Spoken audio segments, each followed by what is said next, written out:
मां भारती तार तार हो गई है। भारत के नेताओं ने मां भारती के सम्मान की आहुति देकर अपनी राजनीतिक महत्वाकांक्षाओं की पराकाष्ठा दिखा दी है। मणिपुर के सीएम नैतिकता भूल बैठे हैं। मणिपुर की जातीय हिंसा महिलाओं की आबरू नोच रही है।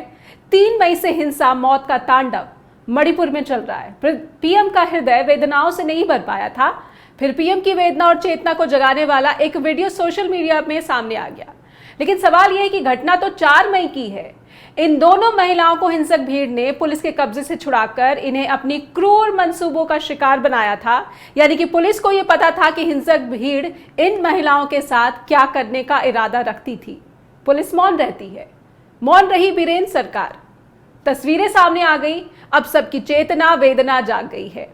नमस्कार, स्ट्रेट टॉक देख रहे हैं आप। मेरा नाम है नेहा शुक्ला। आज सीधा संवाद तार तार हुए महिला सम्मान पर और विभाजनकारियों की बेखौफ हिंसक कुकृत्यों पर। जिस सोशल मीडिया के कारण इस क्रूर घटना की सच्चाई लोगों को पता चली है, उसी सोशल मीडिया से ये कहा गया है कि वीडियो ना दिखाएं, शेयर ना किए जाएं, नहीं तो एक्शन लिया जाएगा। सरकार ने ट्विटर, दूसरे सोशल मीडिया प्लेटफॉर्म से मणिपुर में 2 महिलाओं को निर्वस्त्र कर परेड कराए जाने का वीडियो हटाने के आदेश दिए हैं। इस घटना पर सुप्रीम कोर्ट ने संज्ञान लिया है। दिखाना चाहते हैं कि chief justice of India DY Chandrachud ने इस घटना पर संज्ञान में क्या कहा है। उन्होंने कहा है कि यह बिल्कुल अस्वीकार्य है। सांप्रदायिक झगड़े के क्षेत्र में महिलाओं को एक टूल के रूप में इस्तेमाल करना बिल्कुल गलत है। मणिपुर में 2 महिलाओं को नग्न कर घुमाने का जो वीडियो सामने आया है वो वास्तव में परेशान करने वाला है। अगर सरकार कार्रवाई नहीं करेगी तो हम करेंगे। अब समय आ गया है कि सरकार वास्तव में कदम उठाए और कार्रवाई करे। संवैधानिक लोकतंत्र में यह बिल्कुल अस्वीकार्य है। यह CJI का स्टेटमेंट आया है। सुप्रीम कोर्ट ने संज्ञान लिया है। पीएम मोदी ने चुप्पी तोड़ ली है। मणिपुर की जो घटना सामने आई है वो किसी भी सभ्य समाज के लिए ये शर्मसार करने वाली घटना है। गुनाह करने वाले कितने और कौन है वो अपनी जगह पर हैं, पर बेइज्जती पूरे देश की हो रही है। पीएम ने कहा है कि मैं सभी मुख्यमंत्रियों से आग्रह करता हूं कि वो अपने राज्यों में कानून व्यवस्थाओं को और मजबूत करें। ये भी कहते हैं कि खासतौर पर हमारी माताओं बहनों की रक्षा के लिए कठोर से कठोर कदम उठाए जाए। पीएम मोदी की चुप्पी टूट गई है और अब दर्शकों को दिखाना चाहेंगे कि इस मसले पर राहुल गांधी ने क्या स्टेटमेंट दी है। राहुल गांधी पीएम मोदी की निष्क्रियता पर बरसे हैं।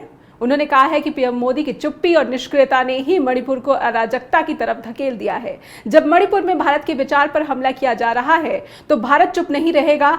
हम मणिपुर के लोगों के साथ खड़े हैं। शांति ही आगे बढ़ने का एकमात्र रास्ता है।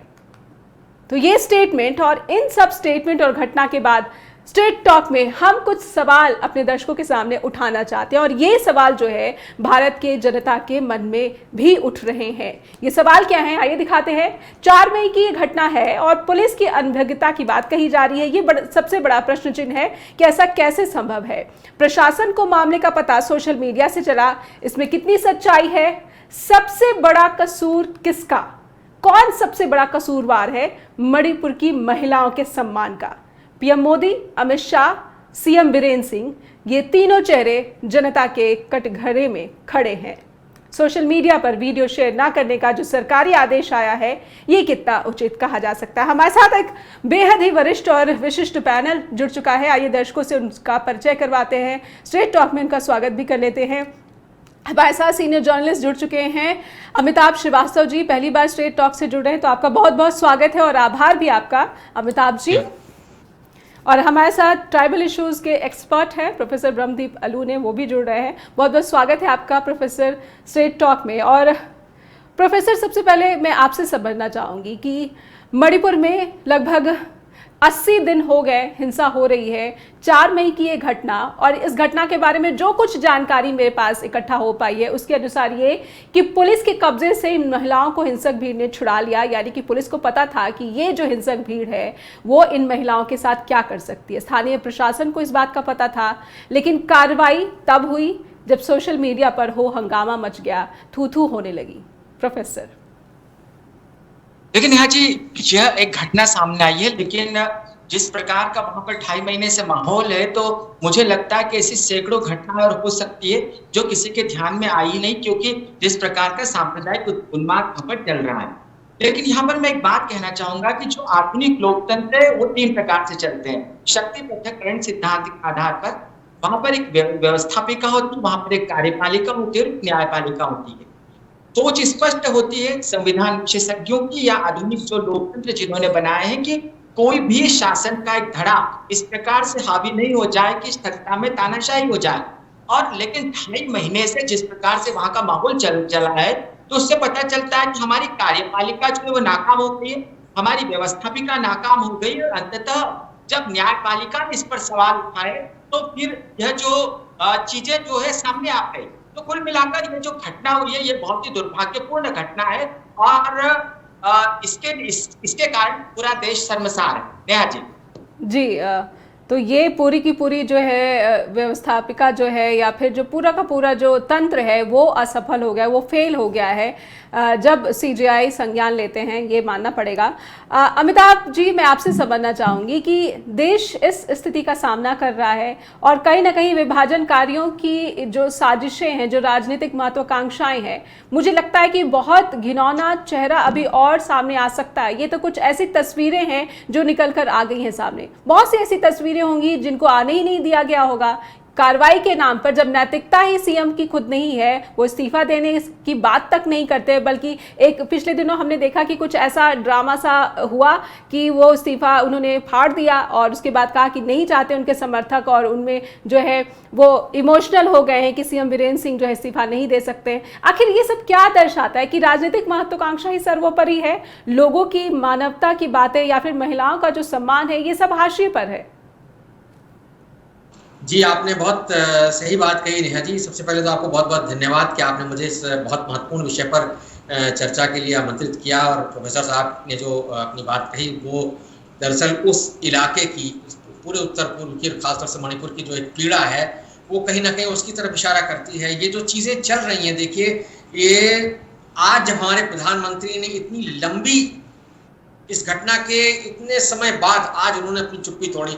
समूचा देश, सारा विपक्ष उनसे मांग कर रहा था, उनसे कह रहा था कि भाई मणिपुर में इतना हिंसा का तांडव हो रहा है, उस पर प्रधानमंत्री को कुछ बोलना चाहिए। वो प्रधानमंत्री जो कि जरा सी बात पर ट्वीट करते हैं, जरा सी बात पर अपनी मतलब राय देते हैं, वो उन्होंने इस बहुत ही ज्वलंत इशू पर, बहुत ज्वलंत मुद्दे पर अपनी बात कहने में इतना समय लगाया, वो भी तब जबकि ऐसी घटना का एक वीडियो हमारे सामने आया जिसने कि पूरे देश को हिला करके रख दिया है। ये जो लोग इस देश में ये संस्कृत का बार बार श्लोक उच्चारते हैं कि यत् नारीस्तु पूजन्ते रमन्ते तस्य देवता, तो अगर ये नारी की पूजा का ये स्थिति आपके है तो आप किस तरह का समाज बना रहे हैं, कैसे आपके संस्कार हैं, ये दिखाता है कहीं ना कहीं जो राजनीतिक संस्कृति आपने यहाँ पर बना दी है। दरअसल नेहा जी, हमें इस तरफ ध्यान देना चाहिए कि ये जो मणिपुर का मामला है, प्रोफेसर साहब बेहतर जानते होंगे, लेकिन मैं जो दूर से बैठ करके समझ पा रहा हूँ, ये सिर्फ इसको इस तरह से अगर प्रचारित किया जा रहा है कि साहब दो समुदायों के बीच का मामला है, कुकी और मैतेई का,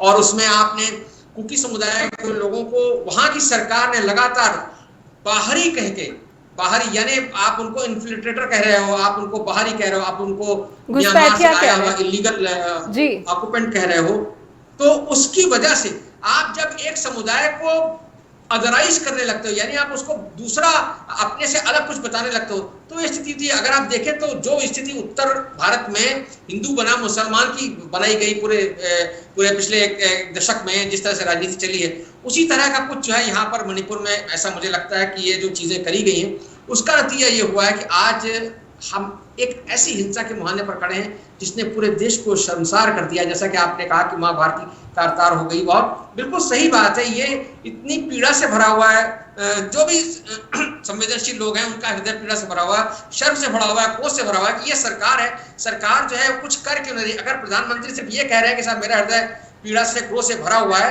तो ये काफी नहीं है। देश की जनता ने और वो बहुत असहाय, अमिताभ जी जब वो स्टेटमेंट देते हैं तो ऐसा लगता है ये लोग कौन है, कहाँ है, इतनी असहाय लहजा जो है प्रधानमंत्री का, ये वैसे प्रधानमंत्री को शोभा नहीं देता जो कहते हैं कि वो सर्जिकल स्ट्राइक करते हैं। वो तो सर्जिकल स्ट्राइक कराने वाले प्रधानमंत्री हैं।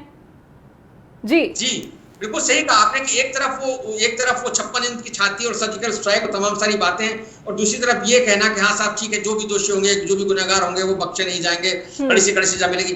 ये कहने में ये तो बहुत जनरल सा स्टेटमेंट है। देश के प्रधानमंत्री को इससे बहुत ज्यादा कड़ी बात कहनी चाहिए थी। देश के प्रधानमंत्री को उस राज्य के मुख्यमंत्री के खिलाफ बहुत सख्त कदम उठाना चाहिए था। मुझे याद है जब गुजरात में जब गुजरात की हिंसा हुई थी तो अटल बिहारी वाजपेयी प्रधानमंत्री थे, उन्होंने कहा था कि राजधर्म का पालन करना चाहिए। मोदी जी बगल में बैठे थे और मोदी जी को जेब करके कहना पड़ा था कि हाँ हम राजधर्म का पालन कर रहे हैं।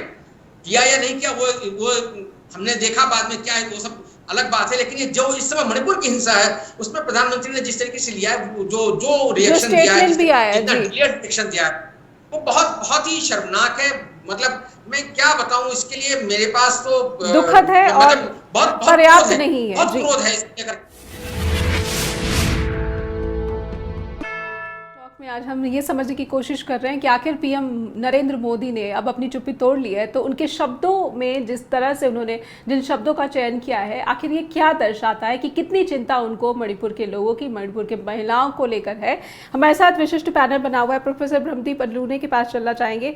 प्रोफेसर, जब हमने देखा कि हर रोज़ मणिपुर से ऐसी तस्वीरें आ रही हैं, लोगों के घर जलाए जा रहे हैं, लोगों को मौत के घाट उतारा जा रहा है, जवानों का भी यहाँ पर नुकसान हो गया है, हमने ऐसी तस्वीरें भी देखी जब महिला कार्यकर्ताओं का जो समूह है वो जवानों को आगे बढ़ने से रोकता है, कार्रवाई करने से रोकता है, तो कहीं ना कहीं मुझे ऐसा लगता है, याद आता है कि ये गुस्सा जो उन महिला सामूहिक कार्यकर्ताओं का था वो ऐसे बेवजह ही नहीं था। शायद जो मौका है, जो जीरो पॉइंट है, वहाँ पर ग्राउंड जीरो है, वहाँ पे इतनी विभत्स घटनाएं हो गई हैं कि किसी भी तरह से ये महिलाएं या फिर वहाँ पर जो लोग हैं, जो पीड़ित लोग हैं, वो जवानों को भी बर्दाश्त नहीं करना चाहते हैं। बहुत देर हो चुकी है। नेहा जी, मैं बहुत सरप्राइज हूँ कि देश का जो संवैधानिक तंत्र है वो संवैधानिक तंत्र मणिपुर के मामले में फेल होता हुआ क्यों दिख रहा है। क्योंकि हमारे यहाँ पर संसदीय लोकतंत्र और संघात्मक राष्ट्र, एक राज्य जहाँ पर कानून व्यवस्था की स्थिति इतनी खराब है, एक राज्य जहाँ के मुख्यमंत्री जो है वो कथित तौर पर एक जाति का प्रतिनिधित्व करते हुए दिखते हैं, एक मुख्यमंत्री जो प्रदेश के मुखिया कहे जाते हैं वो दो नागा कुकी समुदाय को निशाना बनाते हैं, वो उन्हें अलगाववादी बताते हैं, उन्हें आतंकवादी बताते हैं। इसके बाद उस प्रदेश में हिंसा फैलती है। हिंसा होने के बाद सबसे बड़ी बात है कि जब भी किसी राज्य का यदि संवैधानिक तंत्र नाकाम होता है तो जाहिर सी बात है कि केंद्र को वहां की जो वहां का पूरा जो व्यवस्था है वो अपने हाथों में ले लेना चाहिए। वहां पर राज्यपाल की व्यवस्था लागू कर देना चाहिए, यहाँ पर राष्ट्रपति शासन लागू कर देना चाहिए। और ये मणिपुर एक ऐसा राज्य है जो सीमावर्ती राज्य है, जो म्यांमार से लगा हुआ है। वो म्यांमार जहां पर की लगातार गृह युद्ध जो है वो भड़कने की कगार पर है और गृह युद्ध से वो राष्ट्र जूझ रहा है। तो सीमावर्ती और संवेदनशील राज्य जहां पर अलगाववाद और आतंकवाद से जूझते इस देश का 8वां दशक बीत रहा है, उस 8वें दशक तक आते आते हमारे लिए वहां पर अलगाववादी समूह को संभालना बड़ा मुश्किल हो रहा है। उन इलाकों में, उन पूर्वोत्तर के इलाकों में इतनी गैर जवाबदेही कैसे हो सकती है कि 2.5 महीने तक उसी राज्य के उसी मुख्यमंत्री को बनाए रखा जाए जिस मुख्यमंत्री पर जो नागा कुकी समुदाय विश्वास करते ही नहीं है। तो कुल मिलाकर यह सरप्राइज करने वाली जो चीजें हो रही इस देश में। दूसरी बात यह है कि महिलाएं रो रही है और वो बोल रही है कि वी आर इंडियंस, वो बता रही है कि हम भारतीय हैं। तो आखिर मतलब ऐसे राज्यों में जो राज्य संवेदनशील है, यदि कुछ लोग जो हैं या कुछ महिलाएं, कुछ समुदायों के जो लोग हैं वो कहने के लिए मजबूर हो जाए कि क्या हम भारतीय हैं, इसका मतलब यह है कि जो स्थितियां हैं वो बहार हो गई। और नेहा जी, यहाँ पर एक बात और मैं कहूंगा कि मैंने छत्तीसगढ़ प्रोफेसर मैं उस भीड़ को समझना चाह रही हूँ, उस भीड़ की मानसिकता को समझना चाह रही हूँ कि अगर वी आर इंडियंस, एक महिला, मानवता क्या कहती है, ये भीड़ आखिर ऐसी क्यों है? कहीं ना कहीं कोई संरक्षण मिल रहा है, कहीं ना कहीं उनमें कोई कानून का खौफ नहीं है। वो चाहे महिला किसी भी समुदाय, किसी भी धर्म, किसी भी जाति की क्यों ना, वो सर्वप्रथम एक महिला है और वो माँ भारती, जो हमारे माँ भारती है उसकी धरती पर है। तो क्या भारत के भीतर ऐसा घिनौना, इतना क्रूरतम कृत्य भी जो है होना चाहिए, चाहे वो किसी भी इरादे से किया जाए? नहीं नेहा जी, मैं बिल्कुल उस बात पर आ रहा हूँ। देखिए नेहा जी, जो सामान्य इलाके होते हैं और जो जनजातीय इलाके होते हैं, वहां की सोच में, वहां के विचारों में, वहां की संस्कृति में, वहां की सभ्यता में, वहां के जीवन आचरण में बहुत फर्क होता है। और जहां तक जनजातीय इलाके होते हैं, वो लोग कहीं ना कहीं अपनी प्रकृति में रहने वाले लोग और अंतर्मुखी होते हैं। वो अपनी संस्कृति के प्रति ज्यादा जवाबदेह होते हैं और यही कारण है कि वो ज्यादा आक्रामक भी हो जाते हैं जब उनकी संस्कृति पर प्रतिघात होता है। मणिपुर में सबसे बड़ी बात यह है कि जो बहुसंख्यक मैतेई समुदाय है, ऐसा लगता है कि उन्होंने नागा और कुकी जो जनजातियां हैं, उनके अधिकारों पर अतिक्रमण करने की कोशिश की। यहाँ पर राजनीतिक तौर पर इस मामले को निपटाया जाना था, लेकिन वहां पर दूसरी बात कह रहा हूं मैं कि जिस प्रकार से महिलाओं को भीड़ ने वहां पर नग्न अवस्था में घुमाया, इतना शर्मनाक है। उससे पता चलता है कि लोगों के बीच धार्मिक सद्भावना कितनी खत्म हो गई है, लोगों के बीच जाति संकीर्णता का स्तर क्या हो गया है, और जो लोग हैं वो एक दूसरे से कैसे गहरी नफरत करने लगे। और फिर जब आप सुरक्षा बलों को की भी परवाह नहीं करें, तो ये जो स्थितियां और बिगड़ने वाली होती है। रिया जी, यहाँ पर एक बात और मैं कहना चाहूंगा कि जो छत्तीसगढ़ का जो इलाका है, सुकमा जिला है, वहां पर 2010 में 76 जवानों को नक्सलियों ने मार डाला था जी। मार डालने के बाद आज तक वो घटना सामने नहीं आई कि मारा कैसे था, लेकिन ये पता है कि वो लोगों ने, उन नक्सलियों ने सीआरपीएफ के जवानों को मारने के बाद उनके पैरों को काट के ले गए थे, जूतों समेत। उनके हाथों को काट लिया था, जो हाथों में पहने थे उसके समेत। तो मतलब कुल मिलाकर जनजातीय इलाके जो है वो इतने आक्रामक होते हैं कि वहां पर जो मानवीयता है उसकी सीमाएं कब लांघ जाए पता नहीं चलता, और पूर्वोत्तर में यही हुआ है।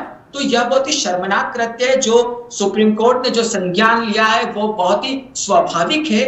और यदि इसके बाद भी इस देश के लोकतांत्रिक नुमाइंदे नहीं जागे तो फिर यह इस देश का दुर्भाग्य होगा। नेहा जी, जी आपने बहुत ही एक कड़वी सच्चाई जो है यहाँ पर सामने रखी है कि जागना जो है बहुत ज़रूरी था, लेकिन इन्होंने जागने में ही बहुत लेट कर दिया है, बहुत देर कर दिए। लेकिन कितना जागे हैं ये भी सवाल है, क्योंकि प्रधानमंत्री के जो शब्द है अगर हम उसको टटोलने की कोशिश करें, अमिताभ जी, प्रधानमंत्री के जो शब्द है उसको टटोलने की कोशिश करें तो कितनी जो है कड़ी कार्रवाई भर, या फिर इससे आगे भी कुछ हम देखने की उम्मीद लगा बैठे बीजेपी से? देखिए, प्रधानमंत्री के उस वक्तव्य को जिसने भी सुना होगा उसको याद होगा कि प्रधानमंत्री ने मणिपुर पर अपनी पीड़ा, क्रोध इत्यादि इत्यादि का इजहार करते हुए साथ साथ में छत्तीसगढ़ और राजस्थान को भी लपेट लिया जी। उन्होंने कहा जिन जिन राज्यों में, छत्तीसगढ़ भी का भी उन्होंने जिक्र किया, राजस्थान का भी जिक्र किया। तो अगर ऐसे मौके पर भी आप जो है वो संतुलन बिठाने की कोशिश कर रहे हैं और ये दिखाने की कोशिश कर रहे हैं कि नहीं सब विपक्ष के राज्यों में भी जो हो रहा है हम उसका भी नोट ले रहे हैं, तो एक लिहाज से ठीक है कि आप विपक्ष के राज्यों पर निशाना साध रहे हैं, आप उनकी कानून व्यवस्था की समीक्षा अलग से कर सकते हैं। लेकिन मणिपुर की ये घटना इतनी बड़ी घटना और तात्कालिक तौर पर इस एक घटना पर ही प्रधानमंत्री अगर केंद्रित रहते तो ज्यादा बेहतर होता अपने वक्तव्य में। उससे कम से कम ये प्रकट होता कि जिस हिंसा को लेकर के विपक्ष उनसे इतने दिनों से मांग कर रहा था, अभी हमको याद है कि यूरोपीय यूनियन के पार्लियामेंट में भी, पार्लियामेंट संसद में भी जो है ये मुद्दा उठा, तब ये कहा गया कि साहब मणिपुर जो है हमारा आंतरिक मामला है। और आज जो ये मणिपुर की तस्वीरें पूरी दुनिया में इंटरनेट के माध्यम से या सोशल मीडिया के माध्यम से जब गई हैं, तो क्या हमारे देश की क्या ये आंतरिक मामला रह गया? क्या ये हमारे देश का क्या सम्मान रह गया? वो प्रधानमंत्री जो बेटी बचाओ बेटी पढ़ाओ की बात करते हैं, बेटी पढ़ाओ बेटी बचाओ की बात करते हैं, क्या ऐसे बचाई जाएंगी बेटियां? क्या इस तरह से सम्मान होगा? आप जो दुनिया भर की बातें करते हैं, सारी संस्कृति का अपनी दुहाई देते हैं, अपनी सनातन संस्कृति की और स्त्रियों के सम्मान की, क्या ये हमारी संस्कृति है? ये हम दुनिया के सामने जाहिर करना चाहते हैं और इसी के बूते पर हम विश्वगुरु बनेंगे? ये इतनी शर्मनाक बात है, इस पर जितनी निंदा की जाए, जितना क्रोध जताया जाए कम है। और सच बात तो ये है कि प्रधानमंत्री की आज की चुप्पी जो टूटी है नेहा जी, वो भी सुप्रीम कोर्ट की जो टिप्पणी आई, कड़ी टिप्पणी, जब सुप्रीम कोर्ट के चीफ जस्टिस ये कहते हैं कि अगर आप नहीं करेंगे तो हम करेंगे। जब देश का प्रधान न्यायाधीश ये कहते हैं कि फिर सरकार क्या कर रही है हमें बताए, और अगर सरकार नहीं करेंगे तो हम करेंगे, तो यहां तक जब चेतावनी का लेवल आ जाए, उसके बाद प्रधानमंत्री की ये जो भी उन्होंने कहा है वो बहुत ही लेम डक, जिसको हम कहते हैं अंग्रेजी में, बहुत ही लेम डक रिस्पॉन्स है नेहा जी। मैं तो उसको ये कहूंगा ये बहुत ही खिचड़ी किस्म का रिस्पॉन्स है। प्रधानमंत्री ने इससे पहले, मुझे याद है, सबको याद होगा कि साध्वी प्रज्ञा के मामले पर उन्होंने कहा था मैं उनको मन से माफ नहीं कर पाऊंगा। तो वो इस तरह की जो माफिया वो मतलब इस तरह की जो कहते रहते हैं कि साहब मैं शक्ति दिखाते रहते हैं, उसका कोई अर्थ नहीं है। अगर आप ग्राउंड पर जा करके अगर आप ग्राउंड पर जाकर के सिचुएशन को संभालने की कोशिश नहीं कर रहे हैं, अगर आप उसको प्रेसिपिटेट होने दे रहे हैं, अगर आप उसको बढ़ने दे रहे हैं वहां के तनाव को, वहां की हिंसा को, जैसा कि प्रोफेसर साहब ने अभी कहा कि वो कुकी मैतेई समुदाय का जो मामला है, आप लगातार देखिए नफरत की राजनीति जब आप करेंगे, समस्या क्या है नेहा जी, हमको समझना चाहिए कि जो डबल इंजन कहते हैं, तो मणिपुर और दिल्ली का जो डबल इंजन है उसने हमारे लिए डबल शर्म पैदा कर दी है। इस बात को हमें समझना चाहिए।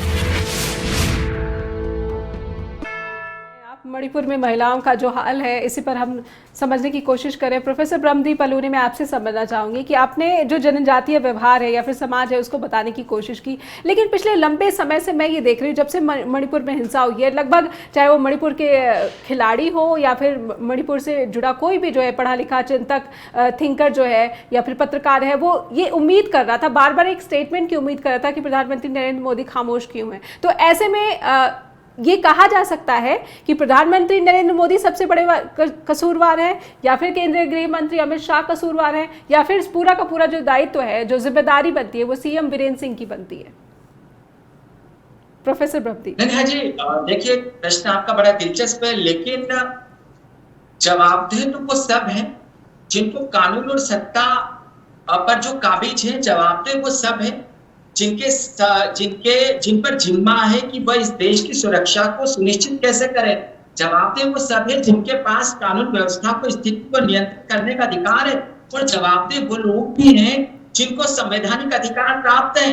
लेकिन जिनको संवैधानिक अधिकार प्राप्त है, जिनके पास लोकतांत्रिक दायित्व है, जो सत्ता में बैठे हुए हैं, ऐसे लोग ही यदि खामोश हो जाएंगे तो फिर संवैधानिक जो तंत्र है वो तो फेल होना ही है। और सबसे बड़ी बात यह है कि यदि उस प्रदेश की सत्ता पर वहां के मुख्यमंत्री बैठे हुए, तो बैठे हुए क्यों है, जबकि पूरा का पूरा राज्य जो जल रहा है। ये घटना 4 मई की है जो अब सामने आ रही है, तो ऐसी विभत्स घटना को सामने आने में 2 से ढाई महीने क्यों लग गए। और ऐसी इंटरनेट बैन को लेकर तो यूरोपीय संसद ने भी आलोचना की थी और ये सवाल किया था कि आखिर इंटरनेट बैन का क्या औचित्य है वहां पर। तो ये जो इंटरनेट बैन किया था जी देखिए, एक बात तो हम सब जानते हैं कि महिलाओं की सुरक्षा को लेकर कई बार यूरोपीय संसद जो है, यूरोपीय देश, दुनिया के कई देश भारत में यात्रा करने वाले लोगों को चेता चुके हैं कि वहां पर की महिला सुरक्षा बड़ी खतरे में।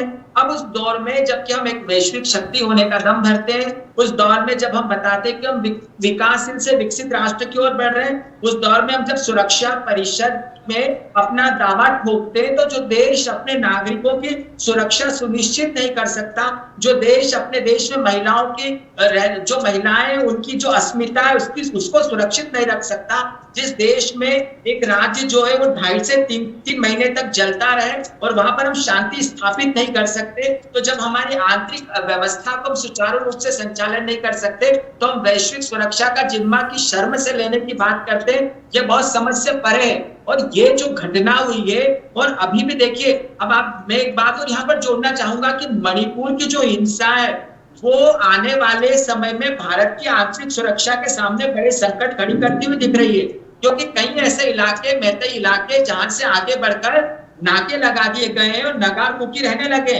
उन्होंने अपने शहरों का नाम इसलिए बदल लिया है क्योंकि मैतेई राजा ने उसका नाम रखा था। तो मतलब उन्होंने ये तक कहा है कि हमको अपना स्वायत्त शासित प्रदेश चाहिए, हम इनके साथ नहीं रह सकते। मणिपुर जिस प्रकार से जल रहा है, जिस प्रकार से दोनों समुदायों के बीच जो दूरियां बढ़ गई है, दोनों समुदायों में जैसे हिंसा हुई है, सड़कों पर जो लोग हथियार लेकर घूम रहे हैं, महिलाओं के साथ जिस प्रकार से दुर्व्यवहार हो रहा है, जो अर्धसैनिक बल है या जो हमारी पुलिस है उसकी कोई सुन नहीं रहा है, और उससे छीन कर 2 महिलाओं के साथ या जो आपराधिक कृत्य हो जाता है, उससे पता चलता है कि जो मणिपुर है वहां की आंतरिक सुरक्षा पूरी तरीके से ध्वस्त हो गई है और वह गृह युद्ध के कगार पर चला गया है। इसका जो प्रभाव है वो पूरे पूर्वोत्तर को प्रभावित कर सकता है। और हमें यह नहीं भूलना चाहिए दया जी कि जो पूर्वोत्तर है वो बहुत संवेदनशील इलाका है। सिलीगुड़ी नेक जो है वहां पर चाइना की नजर है, और यदि जब पूर्वोत्तर कमजोर होता है, वहां के लोगों का भरोसा उठता है, तो उसका प्रभाव हमारी सामरिक सुरक्षा पर भी पड़ सकता है। ये बहुत बड़ी चिंता की बात जो है, आपने ऐसे तथ्य रखे हैं कि आंतरिक सुरक्षा की बात है, इसमें म्यांमार भी है,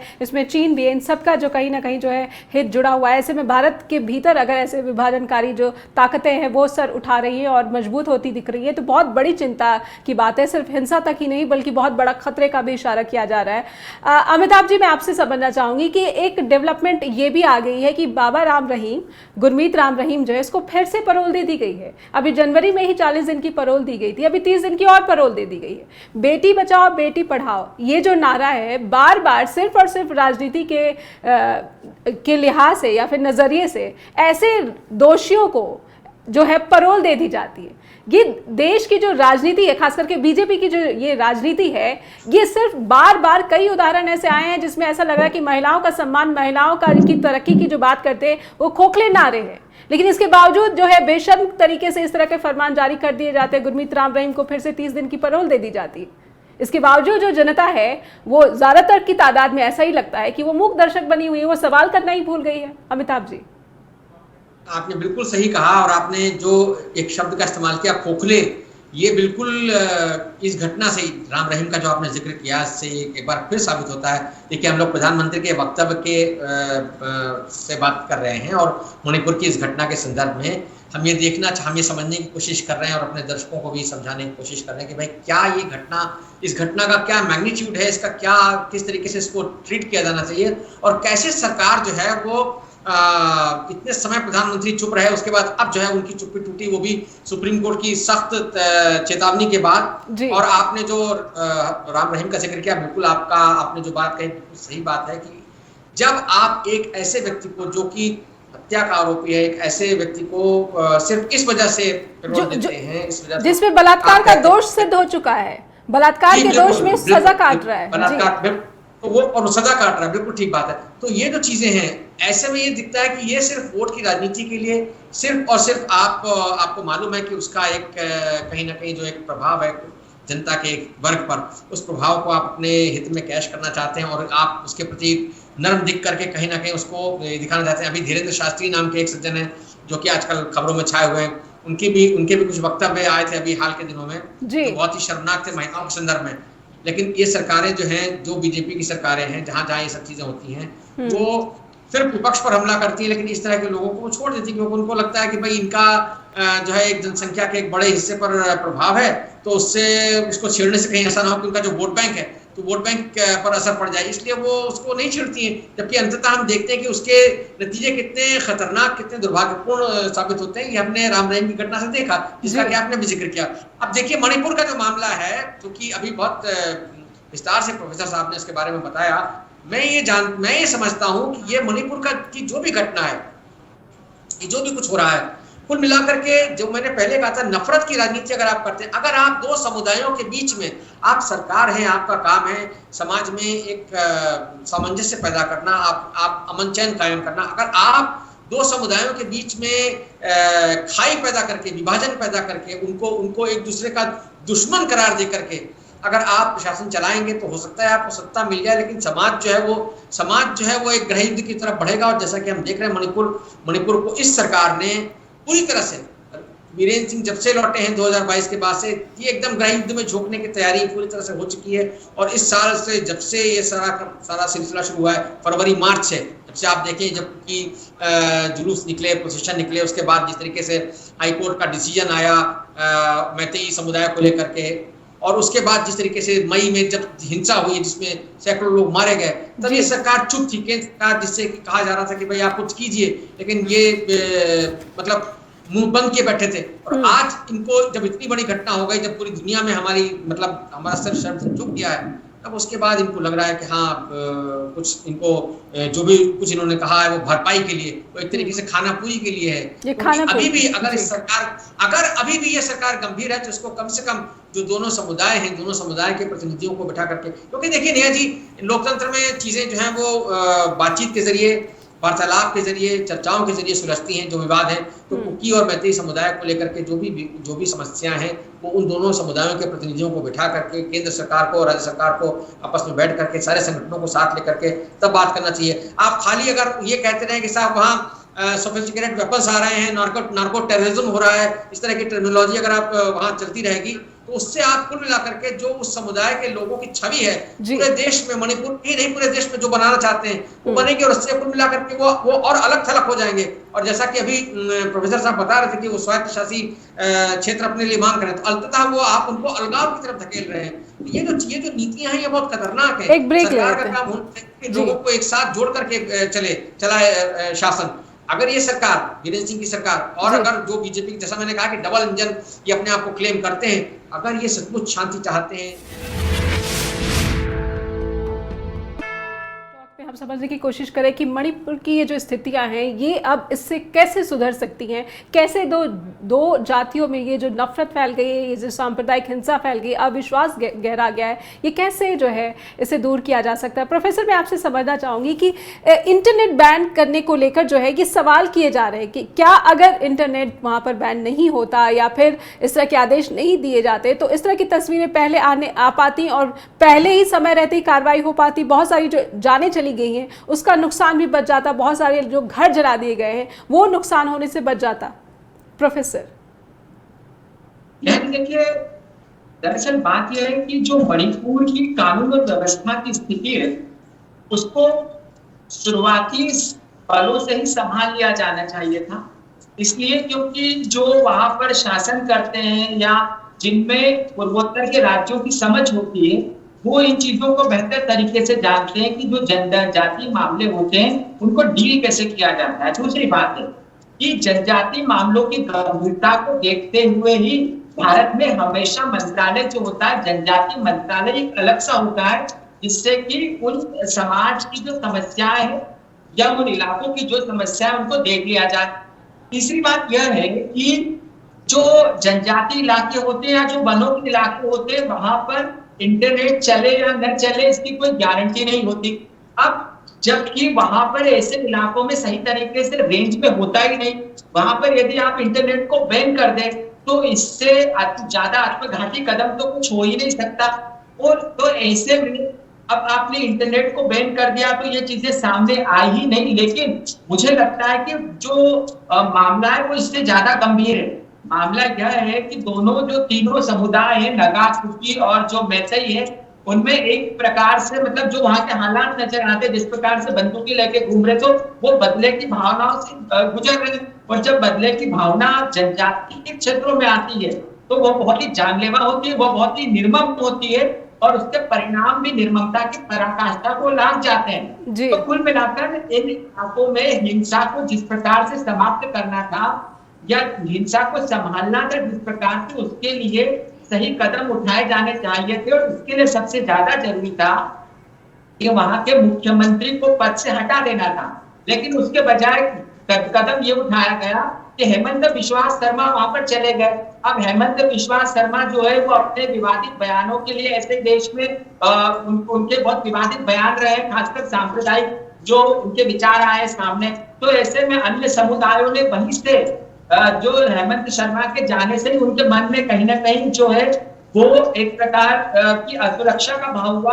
और यह सुरक्षा जो बढ़ते इस हद तक चली गई है कि वहां पर जो हालात है वो अमानवीयता की सारी सीमाएं लाग चुके हैं। तो निहायत सबसे ज्यादा जरूरी है कि इस मामले में प्रधानमंत्री जी को तुरंत बयान देना चाहिए। आपने एक बहुत बड़ी बात कही, हेमंता बिस्वा को यहाँ पर लाना, यहाँ पर इस मसले को जो सुलझाने की कोशिश में एक भूमिका देना भी जो है एक सवालों के घेरे में। इससे जो दूसरा वर्ग है कहीं ना कहीं असुरक्षित महसूस करने लगा और जो पहला वर्ग है उसको कहीं ना कहीं संरक्षण मिलता भी नजर आया। हेमंता बिस्वा शर्मा जो है वो भी एक स्टेटमेंट देकर हटे हैं कि टमाटर अगर महंगे हो गए हैं तो शायद इसमें मुसलमानों का ही कसूर है।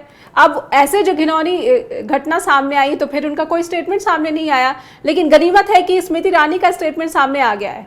अमिताभ जी, मैं समझना चाहूंगी कि क्या कुछ लोगों की अंतरात्मा जाग गई है, स्मृति ईरानी की आत्मा जाग गई है, इस्तीफा नहीं आया लेकिन जी। देखिए अंतरात्मा का मामला बड़ा विचित्र है।